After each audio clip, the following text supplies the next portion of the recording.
Olá, bem-vindos a mais uma exploração aqui no Deep Dive. Hoje o material é... bem variado, viu? Tem comunicação, psicologia, um pouquinho de ciência e até, olha só, cultura pop.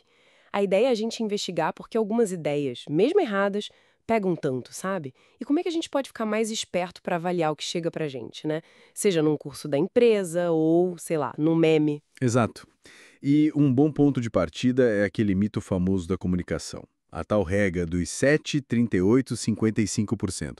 Acho que todo mundo já ouviu falar, né? Nossa, sim.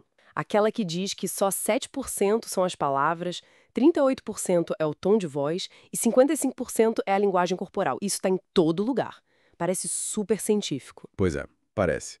Mas, assim, é uma generalização que não está correta, na verdade. O estudo original do Albert Mehrabian, ele, ele focava em sentimentos e atitudes. E mais especificamente, em situações de incongruência. Incongruência? Como assim? Quando o que a pessoa fala não bate com o jeito que ela fala, sabe?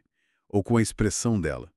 Imagina alguém falando, tô ótimo, mas com a voz baixa, meio pra baixo, olhando pro chão.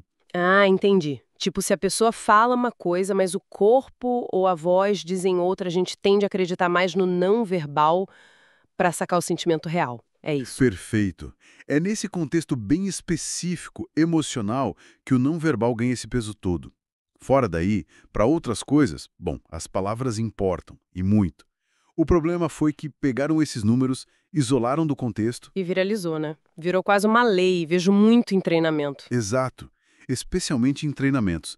E também na PNL, a programação neurolinguística. Falando nisso, o material que a gente analisou coloca a PNL como pseudociência. Por quê? O que leva a essa classificação? Olha, principalmente porque falta evidência empírica forte, sabe? Aquela pesquisa publicada, revisada por outros cientistas, que é o padrão.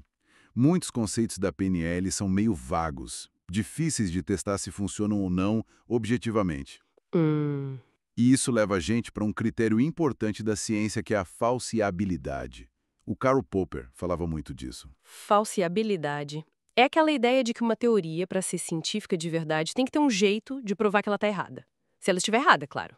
Isso mesmo. Se eu digo todo corvo é preto, minha teoria é científica porque basta você achar um corvo de outra cor para me refutar. Agora, muitas alegações da pseudociência, tipo energias cósmicas influenciam seu humor. Como é que você testa isso para provar que não é verdade? É complicado. Entendi. Fica meio no ar, né? Não dá para confirmar nem para negar direito. Pois é. E a PNL, embora use os pêndulos que são técnicos tipo âncoras, muitas vezes cai aí, nessa dificuldade de verificação rigorosa. E falando em âncoras, o material faz questão de dizer que a ancoragem da PNL não é a mesma da ancoragem de preços, né? Aquela estudada pelo Kahneman e Tversky, que é ciência mesmo. É fácil confundir. Exatamente. A ancoragem de preços é um viés cognitivo. A gente vê em experimentos controlados. Já a ancoragem da PNL, bom, não tem essa mesma base sólida. Isso lembra outra história de alegação sem fundamento. Qual? Aquela do James Vickery, nos anos 50, com as mensagens subliminares no cinema. Lembra? Beba Coca-Cola, coma pipoca. Ah, claro! A história de que ele colocava mensagens piscando super rápido e as vendas dispararam. Mas depois ele admitiu que era mentira, né? Que inventou os dados. Isso. Se fosse verdade, nossa, seria meio assustador, né? A gente seria manipulado sem nem perceber. Mexe com a nossa ideia de livre-arbítrio. Totalmente. A ciência real mostra que efeitos subliminares até existem, mas são, assim, muito sutis, dependem muito do contexto. Nada perto de controlar decisões complexas, como ele dizia. Essa ideia de manipulação, meio escondida, um certo determinismo, até aparece de forma irônica num poema citado no material. Determinismo revisitado. Um poema? É, de autor desconhecido. Ele brinca com essa coisa de justificar tudo hoje por causa de um trauma lá atrás, sabe? Uma sátira à banalização da psicanálise, talvez. Interessante. Então, a gente tem a PNL, que é vista como pseudociência, tem a fraude do Vicari, mas e quando a gente pega algo tipo As Leis da Liderança do John Maxwell? O material diz que não é ciência, mas pode ser útil. Como a gente separa as coisas? Acho que a chave muitas vezes é a honestidade da alegação, sabe?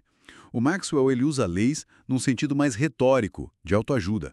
Ele não está dizendo isso aqui foi provado em laboratório com um método científico rigoroso.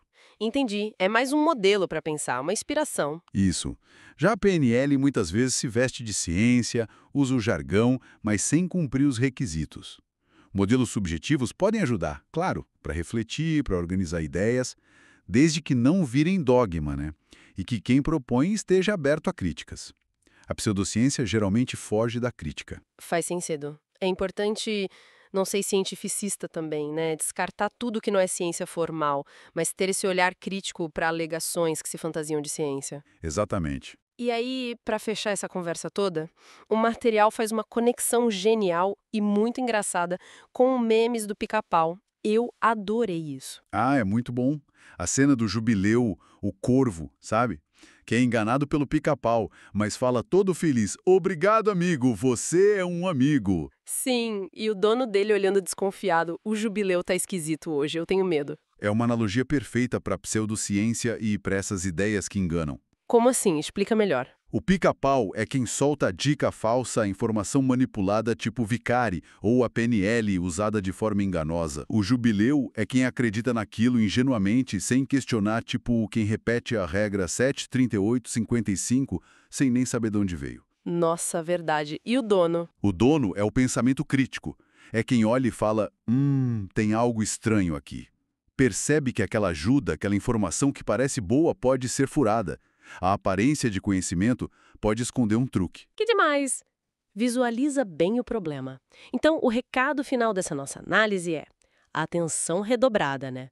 Nem tudo que reluz é ouro, e nem tudo que usa número ou palavra difícil é ciência de verdade. Exato.